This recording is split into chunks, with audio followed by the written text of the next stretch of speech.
Hello friends, monthly current affairs part 2 आज हम cover करेंगे और इसमें हम देखेंगे जो इम्पोर्टेंट अलायंस हुए हैं इंटरनेशनल लेवल पे या कुछ इम्पोर्टेंट समिट्स हुए हैं उन सब चीज़ों के बारे में। यानी आज हम इंटरनेशनल अफेयर्स को कवर करेंगे। इसके पहले पार्ट 1 में हमने स्पोर्ट्स इवेंट्स को कवर किया है, बुक्स एंड अवार्ड्स को कवर किया है। राइट, तो हम स्ट्रेट अवे चलते हैं और देखते हैं कि सितंबर में मोस्ट इम्पोर्टेंट अलायंस क्या हुए हैं, समिट्स क्या हुए हैं। तो सबसे पहला आपको आ रहा है वो है क्वाड समिट हुआ है वहां पे। राइट, क्वाड इसमें 4 कंट्रीज थे और USA, Australia, Japan and India.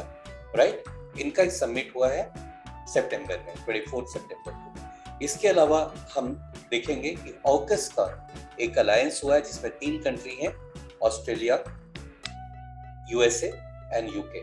क्यों हुआ है और उसमें और क्या क्या बातें हैं उसको हम लोग आज कवर करेंगे। और फ्रेंड्स, अगर आप बैंक पीओ के लिए तैयारी कर रहे हैं, आरआरबी के लिए तैयारी कर रहे हैं, एसएससी, सीएचएसएल या पीसीएस की तैयारी कर रहे हैं तो प्लीज जल्दी से जल्दी हमसे कॉन्टैक्ट करें selecteffort@gmail.com पर, और हमें अपने मैसेजेस आप भेज सकते हैं, अपने पॉइंट्स रख सकते हैं टेलीग्राम पे, जिसका लिंक यहाँ पर दिया हुआ है।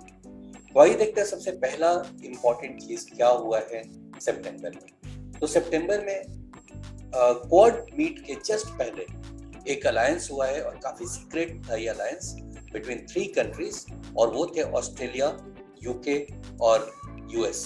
राइट, ये न्यूक्लियर सबमरीन का अलायंस था जिसमें इंडो पैसिफिक रीजन में काउंटर करने के लिए, थोड़ा सा चाइना के बुलिंग को रोकने के लिए यूके और यूएस ने मिल करके ऑस्ट्रेलिया को इक्विप करने की कोशिश की है।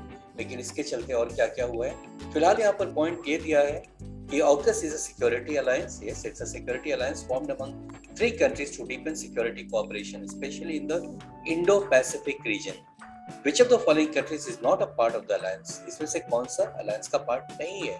ऑस्ट्रेलिया, जापान, यूके या यूएस? और जैसा मैंने अभी बताया, इसका राइट आंसर हो जाएगा जापान। इसका ग्रुप का मेंबर नहीं है और ये अलायंस हुआ है, यहाँ देखिए, यूएस, ऑस्ट्रेलिया और यूके में। मेजर रीजन क्या था अभी मैं आपको बताता हूँ। फिलहाल यहाँ पे टेकअवेज है। The new alliance called AUKUS, it aims at further strengthening the existing and strong security cooperation between the 3 members of the grouping and deepen ties in the Indo-Pacific region. Right? तो इसमें Australia को equip किया जा रहा है nuclear submarine के साथ, ताकि चाइना के बढ़ते हुए प्रभाव को थोड़ा सा कंटेन किया जा सके। लेकिन इससे प्रॉब्लम एक ये हो गई कि कुछ ही समय पहले एक सबमरीन के लिए अलायंस हुआ था ऑस्ट्रेलिया का फ्रांस के साथ, और ये नए अलायंस से पुराने अलायंस को हटा दिया गया due to the new alliance, और जिसके चलते फ्रांस बहुत ही नाराज हो गया कि उसे क्यों नहीं बताया गया, और काफी बड़ा उससे इकोनॉमिक लॉस हुआ है, फाइनेंशियल लॉस हुआ है इस अलायंस का, फ्रांस और ऑस्ट्रेलिया के अलायंस का टूटने का। नए अलायंस से ऑस्ट्रेलिया बहुत मजबूत हुआ है, चाइना बहुत कॉन्शियस हो गया इस बात को लेकर के और कई स्टेटमेंट्स भी उसने जारी किए हैं। राइट, एक और टेक अवे से यहाँ पर उसे भी देख लेंगे, ये 3 कंट्री के हेड कौन है, इनका करेंसी क्या है, ये सारी चीजों को आप देख लेंगे। चलते हैं अब अगले पॉइंट पे, और वो है AUKUS के कुछ ही दिन बाद, ये जब ग्रुप बना था उसके जस्ट कुछ समय के बाद 24 सितंबर को क्वाड की समिट होती है, और पहली बार प्राइम मिनिस्टर नरेंद्र मोदी मिलते हैं president of US Joe Biden के साथ, और भी जो दोनों थे वो भी लोग थे वहां पे।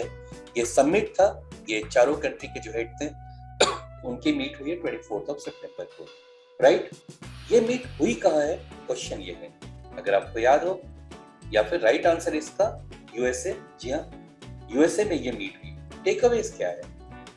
US president Joe Biden hosted Prime Minister Scott Morrison of Australia, Prime Minister Narendra Modi of India, and Prime Minister of Yoshihide Suga, जो बदल गए हैं अब जापान के प्राइम मिनिस्टर नए आए हैं, जिसके बारे में हम बाद में अगले स्लाइड सब में डिस्कस करेंगे।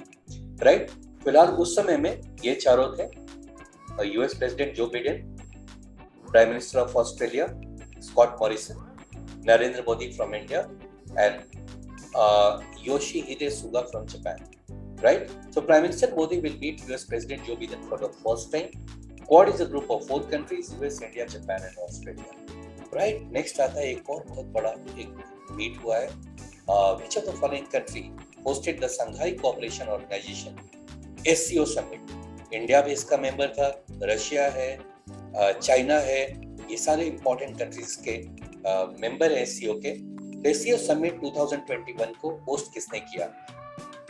कौन सा कंट्री? ये 4 ऑप्शन में था: चाइना, उज्बेकिस्तान, ताजिकिस्तान या फिर रशिया. वैसे ताजा न्यूज़ है ये, तो राइट आंसर इज ताजिकिस्तान. याद रखने में भी आसान होगा. इस बार का जो मीट हुआ है ताजिकिस्तान में हुआ था. और एक इंपॉर्टेंट चीज भी हुआ है जो उसके बाद वाले स्लाइड में मिलेगा. फिलहाल टेकअवेज देखते हैं. The 21st summit or the meeting of the SCO Shanghai Cooperation Organization Council of the Heads of State was held on 17th of September in Dushanbe, Tajikistan. The meeting will be chaired by Tajikistan President and it was already chaired by Emomali Rahmon. Emomali Rahmon. Right? Takeaways क्या है? SCO established in 2001.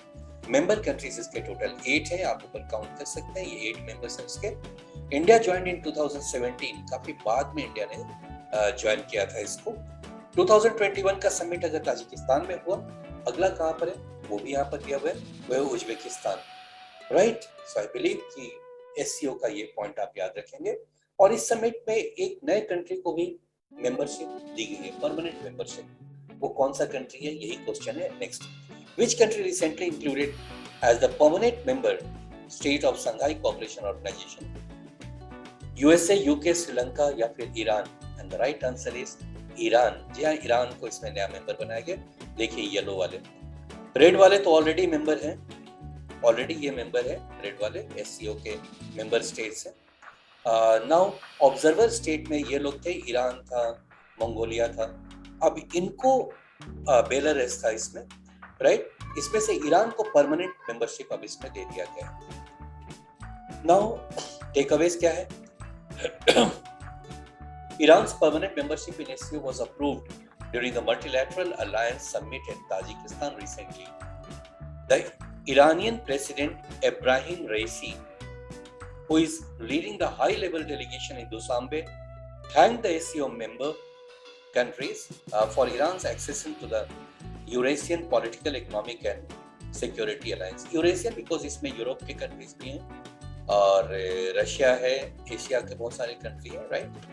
Now next एक बहुत बड़ा एक और summit हुआ है और वो है क्लाइमेट एडेप्टेशन समिट 2021 सितंबर में हुआ ये. So which country organized the international climate summit 2021? ये देखिए, इसका सिंबल भी देख लीजिए, पहचान लेंगे आप. और इसका राइट आंसर है इंडिया. राइट? इंडिया ने इस समिट को होस्ट किया है. अब यहाँ पर टेकअवेज क्या है? The international climate summit powering India's hydrogen ecosystem took place in September 2021. Norway participated as a country and knowledge partner. उसका हाइड्रोजन के इस्तेमाल के लेकर के नॉर्वे की टेक्नोलॉजी बहुत आई है. तो एक हमारा पार्टनर था इस समिट में, जिससे काफी कुछ हमें गेन करने में को मिला है.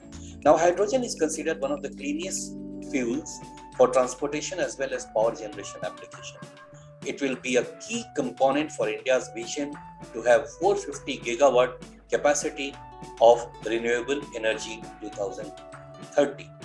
तो इंडिया का एक विजन है कि by 2030 450 gigawatt का हम कैपेसिटी का रिन्यूएबल एनर्जी हम डेवलप करेंगे, जिसमें ये समिट में इसका पार्टिसिपेट करना नॉर्वे का बहुत ही फायदा पहुंचाएगा ताकि हम अपने टारगेट को अचीव कर पाए.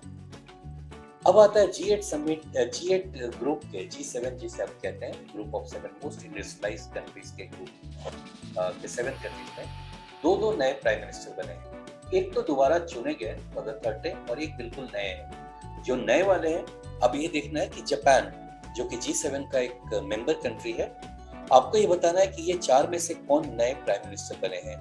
फूमियो किशिडा, योको कामिकावा, तारो आसो या योशिहिदे सुगा. योशिहिदे सुगा तो अभी थे, जो कि अभी बाहर गए हैं, मतलब आउटगोइंग प्राइम मिनिस्टर है। तो नए कौन से आए हैं? तो ऊपर के 3 में से एक आंसर है। काफी तगड़ी स्माइल है, क्यूट स्माइल है। Answer is Fumio Kishida. ये नए जापान के प्राइम मिनिस्टर बने हैं, राइट। और कुछ ऐसा ही हुआ है यहाँ पे जस्टिन ट्रूडो के साथ। He has been elected as the prime minister of which of the following country for the third time। ये तीसरी बार। कितने पॉपुलर है आप सोचिए, तीसरी बार ये प्राइम मिनिस्टर बने हैं। यहाँ ये उनका पिक है, उनकी पास में उनकी वाइफ है। मैं 1 मिनट में जैसे पेन पिक कर लूँ यहाँ पे। हाँ जी, ये है प्राइम मिनिस्टर जस्टिन ट्रूडो, यहाँ उनकी वाइफ है। इनकी कंट्री का ये फ्लैग है। अगर आप ये फ्लैग पहचानते होंगे और ये बीच में जो लीफ है इसको पहचानते होंगे तो आप समझ गए होंगे कौन सा कंट्री है। क्या ये ऑस्ट्रेलिया है, न्यूजीलैंड है, जर्मनी है या कनाडा है? And the right answer is Canada. तो कनाडा के ये तीसरी बार प्राइम मिनिस्टर बने हैं। टेक अवेज क्या है? Justin Trudeau the Liberal party के हैं ये। Leader of Canada has been elected as the prime minister of the country for the third time. He has been in power since 2015, so it's going to be 6th year continuing as a prime minister. Now, अब एक और Lebanon का story है तो थोड़ा पुराना, लेकिन recently वहाँ के एक नए प्राइम मिनिस्टर बने। हुआ ये था कि 2020 के अगस्त में वहाँ के एक शिपयार्ड में बहुत बड़ा बॉम्ब ब्लास्ट हुआ और काफी ज्यादा लोग मारे गए। मोर देन 200 लोग मारे गए थे, 600 से ज्यादा लोग इंजर्ड हुए थे। काफी बड़ा इवेंट हुआ था और इस कारण से वहाँ का जो पॉलिटिकल पावर था उस पर काफी प्रेशर था कि वो हट जाए, राइट। हुआ भी ऐसा ही, वहाँ के प्राइम मिनिस्टर हट गए और नए प्राइम मिनिस्टर बने हैं। और यहाँ पर क्वेश्चन यही है कि who has been appointed as the new prime minister of Lebanon. Lebanon ये कंट्री इजराइल के पास में है, इजराइल का नेबर है और देखेंगे हम इसके बारे में, समझेंगे। तो यहाँ पे हसन दियाब, अजीज अखनौच, नजीब मिकाती या मिशेल ओवन, कौन है ये? और ये उनका पिक है। देखते हैं, answer is C, Najib Mikati. Okay, ये लेबनान के नए प्राइम मिनिस्टर बने हैं। और लेबनान है कहाँ पे, थोड़ा उसे भी देख लें। ये इंडिया के कॉन्टेक्स्ट में अगर देखेंगे, इंडिया, पाकिस्तान, यहाँ पे अफगानिस्तान जहाँ बहुत हलचल है अभी भी, ईरान है, इराक है, इसके बाद ये जगह पे सीरिया आता है और यहाँ पर ऊपर में इजराइल के ऊपर में यहाँ पे लेबनान है, राइट। तो लेबनान का लोकेशन समझ गए। अब देखते हैं कुछ टेकअवेज है या नहीं। हाँ है यहाँ पे। A new government has been announced in Lebanon over a year after the previous administration quit following the devastating Beirut port explosion। Beirut के पोर्ट पर एक्सप्लोजन हुआ था 1 साल पहले और उस समय से ये चीज चल रहा था। नजीब मिकाती द लेबनान्स रिचेस्ट मैन, ये वहाँ का रिचेस्ट पर्सन है और पहली बार ये नहीं बने हैं, ये थर्ड टाइम है इनका, क्योंकि he became prime minister, a position he has held twice before। तो 2 बार पहले काम किया, बहुत अच्छा किया होगा, इसीलिए थर्ड टाइम भी इनको मौका दिया गया। टेकअवेज क्या है यहाँ पे? पर्पल टेकअवेज जो ज्यादा इंपॉर्टेंट है। Lebanon had been without a proper functioning government since then। Prime Minister Diab, Hassan Diab, he resigned days after a massive blast on August 4th, 2020, destroying Beirut port and the surrounding area। The explosion caused by improperly stored ammonium nitrate। ऐसा माना जा रहा है कि properly उसे नहीं रखा गया था, जिससे इसमें एक्सप्लोजन हो गया। It killed 203 people and injured at least 6,000 others and left billions of dollars of damage।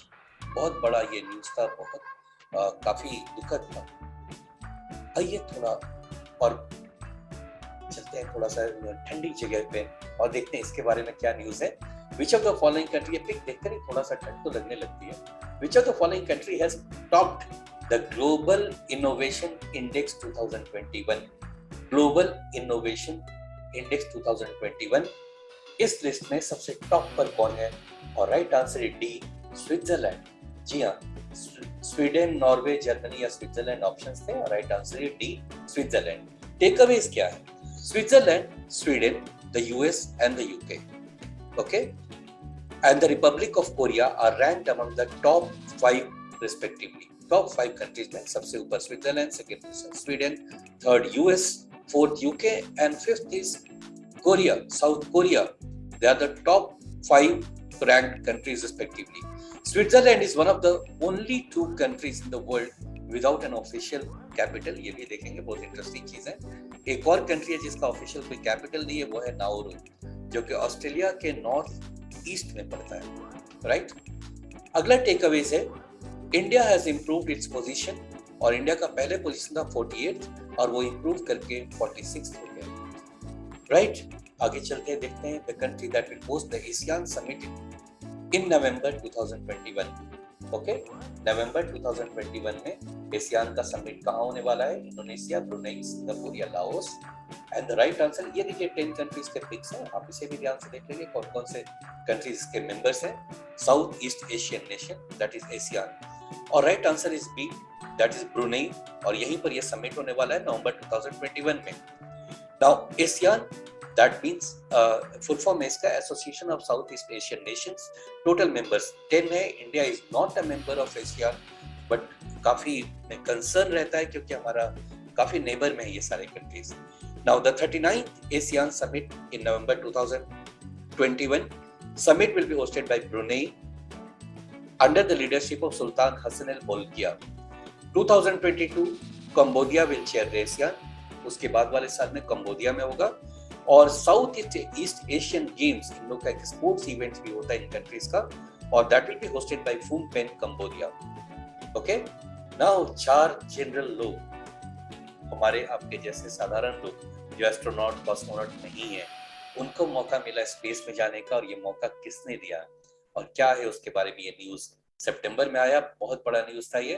So dash will launch the 4 space tourist for the first time on 3-day trip in space. 3 दिन के space में रहेंगे, अर्थ के चारों तरफ घूमेंगे. चलिए देखते हैं कि किस कंपनी ने ये मौका दिया है 4 लोगों को. उनके काफी मुस्कुराते हुए चेहरे यहाँ देख सकते हैं आप. So right answer is SpaceX. SpaceX जो कि एलोन मस्क उसके मालिक हैं, और इन्होंने ऐसा किया कि 4 आम आदमी को स्पेस में जाने का मौका मिला.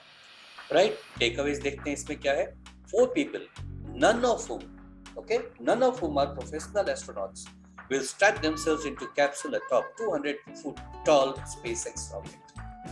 This mission, dubbed Inspiration 4, इसका नाम क्या है? Inspiration 4, is the first orbital mission in the history of spaceflight to be staffed entirely by tourists or otherwise non-astronauts. Right? अब जब भी हम सोचते हैं तो लगता है यार, ये अगर स्पेस में जाएंगे तो सोएंगे कहाँ, टॉयलेट कैसा होगा, बस तो क्यूरियोसिटी होता है. चलिए देखते हैं इसके बारे में भी कुछ न्यूज़. टेकअवेज में यहाँ कहता है the 3-day journey will see the quartet मतलब 4 लोग. Okay. Free flying through Earth's orbit, whipping around the planet once every 90 minutes. Every 90 minutes में ये अर्थ के चारों तरफ घूम लेंगे and take in panoramic view of Earth. And yes, for all 3 days in space, the passengers will all have to share a special zero gravity friendly toilet, common toilet. No showering will be available. नहा नहीं सकते, okay, shower नहीं ले सकते 3 दिन तक. बस वो भी ये देखिए टाइम क्यों लगाना उसमें, चारों तरफ देखते रहिए अर्थ कैसा दिखता है. नाउ अगला क्वेश्चन आता है, एक वर्ल्ड हेरिटेज स्टेटस से एक कंट्री को, एक साइट को अलग कर दिया गया, क्या था? So which of the following has been stripped of its World Heritage status? Amer, Liverpool, Andong या Anuradhapuram? The right answer is Liverpool. और यहाँ के पानी को लेकर के कुछ विवाद था जिससे सीक्रेट बैलेट में इसको अलग कर दिया गया. देखते हैं टेकअवेज में. Liverpool has been stripped of its World Heritage status after a UN committee found developments threatened the value of the city's waterfront. Okay. कुछ डेवलपमेंट हुए थे जिससे सिटी के वाटर फ्रंट पे खतरा था, इसलिए एक सीक्रेट मीटिंग की गई, एक सीक्रेट बैलेट किया गया और उससे इनको अलग कर दिया गया. The decision was made following a secret ballot by UNESCO committee at a meeting in China. China में ये मीटिंग हुआ था जिससे लिवरपूल को अलग कर दिया गया. अगला पॉइंट है, which country recently sign contract for India funded $500 million connectivity project. $500 million connectivity project. India with which country? So Nepal, Bhutan, Iran या फिर Maldives. And the right answer is D, Maldives. Maldives जिसका capital है माले, president यहाँ के इब्राहिम मोहम्मद सोलिया है और currency यहाँ मालदीवियन रुपया है। ओके, रुपया इंडिया का करेंसी है और उससे मिलता जुलता है वर्ड है रुपया। ओके, मालदीव्स में। Now the government of Maldives and an Indian construction firm signed a contract for $500 million.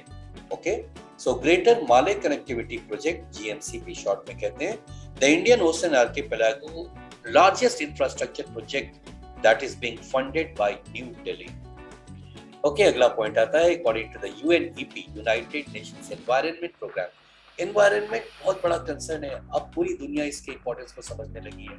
Development at the cost of losing environment is not acceptable these days. तो हर बड़े इवेंट में, हर बड़े किसी समिट में इस बारे में डिस्कशन होता है। फिलहाल यहाँ पर है कि according to the UNEP, which variant of petrol has been eradicated from the globe? Options are leaded petrol, wax petrol, high octane petrol, high cetane petrol, and the right answer is A, that is leaded petrol. ये सस्ते petrol में petrol का दाम को कम करने के लिए डाला जाता है। इंजन का पावर तो बढ़ जाता है लेकिन ये काफी कॉस्ट करता है ह्यूमन लाइफ के लिए। तो यहाँ पे टेक अवेज में लिखा हुआ है, United Nation Environment Programme has recently declared that the use of leaded petrol has been eradicated from the globe. This is seen as a major milestone in safeguarding human lives and environment, since this is expected to prevent 1.2 million premature deaths globally. इसके चलते ऐसा आकलन है, ऐसा estimate है कि 1.2 million लोगों का प्रीमैच्योर डेथ हो जाया करता था। वन ने बहुत बड़ा काम किया है, राइट? लेडेड पेट्रोल दुनिया से अब खत्म हो गया। ओके, नाउ नेक्स्ट आता है, एक साइक्लोन आया चैंथू। ये साइक्लोन साउथ चाइना सी में था। अब ये 12 सितंबर को आया, तो ये सबसे पहले कहां पर दस्तक दिया इसने? So cyclone Chanthu drift on September 12th as a storm centered past the island east coast, and your options are Oman, Mauritius, Sri Lanka या फिर ताइवान। मैंने बोला साउथ चाइना सी में ही आया था, और तो यहाँ पर ऑप्शन अगर आपको कंट्री की जानकारी उनके लोकेशन का, तो आप समझ जाएंगे इसका आंसर होगा ताइवान। और सिर्फ ताइवान ही अफेक्टेड नहीं हुआ, ताइवान के साउथ में फिलीपींस है वो भी अफेक्टेड हुआ, और फिर बाद में ये चाइना के कोस्ट पर भी ये हिट किया, राइट? ये देखिए, ये रहा ताइवान, यहाँ पे ताइवान स्ट्रेट है और ये चाइना है, साउथ में देखिए फिलीपींस है, हांगकांग है। तो ये सारे इस पूरे एरिया को ये इफेक्ट किया था, और पहला हिट तो यहाँ पे ताइवान में हुआ था, उसके बाद से बाकी जगह पे भी इसका इफेक्ट पड़ा था। So Taiwan officially the Republic of China is a country in East Asia. It shares maritime borders with the People Republic of China to the north west. Japan, अब देखिए यहाँ पर जापान है, right? Japan to the north east and Philippines to the south. Capital इसका Taipei city है और president यहाँ के साई इंग-वेन है। बहुत न्यूज में है ये, पूरा अक्टूबर में भी ये न्यूज में छाया रहेगा ऐसा लगता है, क्योंकि बार बार चाइना अपना वॉर प्लेन्स ताइवान के ऊपर से घुमा ले जा रहा है, जिससे काफी टेंशन क्रिएट हो चुका है वहां पे, राइट? वो सब न्यूज तो अभी अगले मंथ के हम पूरे जो कलेक्शन न्यूज का लेकर आएंगे वहां पर हम समझेंगे उसको। नेक्स्ट पॉइंट है, where world's largest plant for capturing carbon dioxide directly out of air was out of the air was inaugurated, right? तो सीधे सीधे कार्बन डाइऑक्साइड अगर आप एटमॉस्फेयर से खींच लेते हैं तो एटमॉस्फेयर क्लीन हो जाएगा। तो ये सबसे पहले कहां पर सबसे largest plant? So France, China, Iceland या फिर India, and the right answer is Iceland, right? So the world's largest plant named ओकरा, इस प्लांट का नाम है ओकरा, जिसका फोटो भी आप पिकअप यहाँ पर देख रहे हैं। For capturing carbon dioxide right of the air has started its operations in Iceland on September 8th, 2021. Right? So who became the fastest woman to conquer Everest? ये स्पीड जानेंगे ना, जिस स्पीड में ये माउंट एवरेस्ट पर चढ़ गई है। कई बार तो अपने आप को शक हुआ कि हम उतने किलोमीटर इतने तेजी से प्लेन पे चल पाएंगे या नहीं। And your options are Arthur Moir, Phunjo Jangbu Lama, Tsang Yin हंग या भावना देहारिया। माउंट एवरेस्ट पे सबसे तेजी से चढ़ने वाली विमेन, फास्टेस्ट विमेन कौन है? The C option is the right answer, that Sang Yin हंग, सांगिन हंग, ये देखिए पिक है, विक्ट्री साइन बना रही है ये, और यहाँ टेकअवेज क्या है इसका, हांगकांग की है ये mountaineer Tsang Yin Hung. She has made a record to be the world's fastest ascent to Everest by a woman with a time of just under 26 hours. Roughly 20, मतलब exact to be exact 25 hours and 50 minutes में ये mount Everest पर चढ़ गई। इन्होंने एक record तोड़ा है, एक नेपलीस पहले फुंजो जांगमू लामा का ये रिकॉर्ड था पहले, उन्होंने 39 आवर्स 6 मिनट्स में चढ़ाई की थी। ये नेपाल की है विमेन, और उस रिकॉर्ड को भी तोड़ दिया है किसने, तो सांग यिन हंग ने, राइट। अब हम देखते हैं नेक्स्ट पॉइंट क्या है। India along with which country has announced a 1.2 billion package to finance Asia green growth, right. किस कंट्री के साथ मिलकर के फाइनेंस किया गया है, ऑप्शन है B, that is UK, India and UK, right. India and UK have announced a 1.2 billion package which aims to improve finance to green growth of Asian countries, right? Now next आता है Pegasus, बहुत news में था, Indian parliament में भी काफी हंगामा हुआ। ये एक स्पाईवेयर है जिसको डालने के बाद आपका सारा इंफॉर्मेशन आपके मोबाइल से मिल जाता है, राइट। तो ये स्पाईवेयर किस कंट्री का ये प्रोडक्ट है, right. So spyware Pegasus was in use recently. It created an unprecedented uproar in the parliament. Which country owns this spyware, right? France, Italy, Israel या Austria? And the right answer is Israel. C option, Israel is the right answer for Pegasus. कुछ takeaways हैं, capital Israel का Jerusalem है, prime minister नए बने हैं यहाँ, Naftali Bennett. The prime minister India के इंफॉर्मेशन टेक्नोलॉजी मिनिस्टर कौन है, वो है अश्वनी वैष्णव, राइट। नाउ नेक्स्ट आता है जो लगातार कई महीने से न्यूज में है अफगानिस्तान के बारे में। World bank halted all financial assistance for projects of which country, and the options given over here, right answer is Afghanistan. World Bank ने अफगानिस्तान के सारे प्रोजेक्ट्स को जो पैसे दे रहा था उसे रोक लिया है, राइट। और अफगानिस्तान का जो नया नाम है अब the Islamic emirate of Afghanistan, the Islamic emirate of Afghanistan. पहले भी इसी नाम से ये लोग जानते थे जब तालिबान का राज था, फिर से तालिबान का राज आया हुआ है, इन लोगों ने वापस उस नाम को ले लिया। अब सिर्फ अफगानिस्तान नाम नहीं है, अब है the Islamic emirate of Afghanistan. The move comes in a wake of Taliban assuming power in the country. काफी हलचल है, पता नहीं क्या होगा, राइट। नेक्स्ट आता है UAE, Uruguay and Bangladesh have been admitted to which global institution. इन तीन कंट्री को एक ग्लोबल इंस्टीट्यूशन में एडमिट किया गया है, वो कौन सा ऑर्गेनाइजेशन है जिसमें UAE, United Arab Emirate, Uruguay और बांग्लादेश को इंक्लूड किया गया है। And the right answer is A, the new development bank, जो कि ब्रिक्स कंट्री का अपना बैंक है। Okay, the new development bank set up by BRICS group of union had admitted the UAE, Uruguay and Bangladesh. Okay, ये $100 billion का, US dollar का ये उनके पास फंड होता है जो इसके मेंबर कंट्रीज को ये हेल्प करने के लिए उसको शेयर करते हैं। Now, the sixth meeting of BRICS countries, BRICS Counter-Terrorism Working Group, was held under the chairship of which country? So, Brazil, Russia, India, and China. And the right answer is C, India. अब हम देख लेते हैं, थोड़ा सा और जान लेते हैं ब्रिक्स कंट्रीज के बारे में। इसमें कौन कौन मेंबर है? 5 कंट्री हैं, इसको मिलकर इसको बनाया गया था।